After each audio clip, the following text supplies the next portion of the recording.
நம்ம இன்னைக்கு 23/12/2025 இன்னைக்கு நம்ம வீட்டு பூஜை. ஐயாவுக்கு ருத்ர பூஜை. ருத்ராட்சம் காசியிலேருந்து கொண்டு வந்த ருத்ராட்சம், ஐயாவோட கயிறு, இன்னைக்கு படையலோட ஏதோ 7 கேத்து எள்ளூருண்டை, கொஞ்சம் ஸ்வீட்டு, ஐயாவுக்கு முட்டாயி, விபூதி, அபிஷேகம் பண்ணியிருக்கோம். சிவாய நம்ம.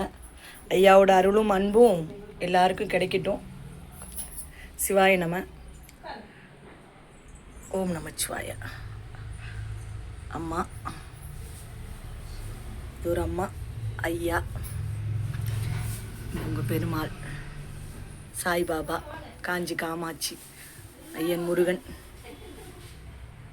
ஐயா முருகர் வைக்கிறதுக்கு அவ்வளோதான் இடம் இருக்குது. சிவாய நம. எல்லாரும் நல்லா இருக்கணும்.